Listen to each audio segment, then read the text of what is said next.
ஒப்பாயிருக்கிற இரண்டாம் கற்பனை. இதற்கு ஒப்பாயிருக்கிற இரண்டாம் கற்பனை என்னவென்றால், உன்னிடத்தில் நீ அன்பு கூறுவது போல பிறனிடத்திலும் அன்பு கூறுவாயாக என்பதே. நம்மிடத்தில் நாம் அன்பு கூறுவது போல பிறரிடத்திலும் அன்பு கூற வேண்டும். இது இரண்டாம் கற்பனை. இந்த கற்பனை முதலாம் பிரதான கற்பனைக்கு ஒப்பானது. முதலாம் கற்பனையை போன்றது.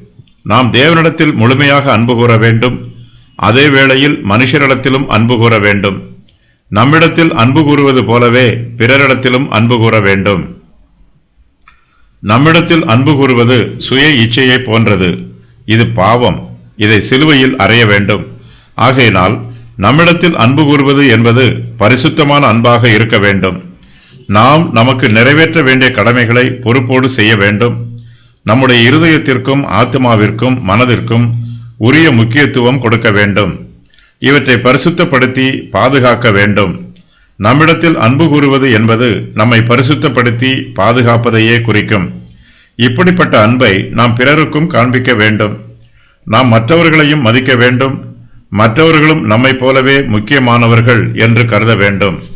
யாருக்கும் தீங்கு செய்யக்கூடாது. யாரையும் காயப்படுத்தக்கூடாது.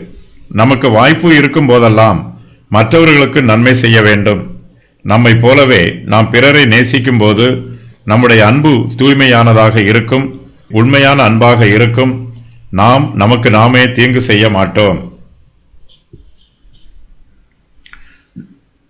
நமக்கு நாமே நன்மை செய்ய மறுக்க மாட்டோம். அதுபோலவே நாம் பிறருக்கும் தீங்கு செய்யக்கூடாது. வாய்ப்பு இருக்கும்போது பிறருக்கு நன்மை செய்ய மறுக்கக்கூடாது.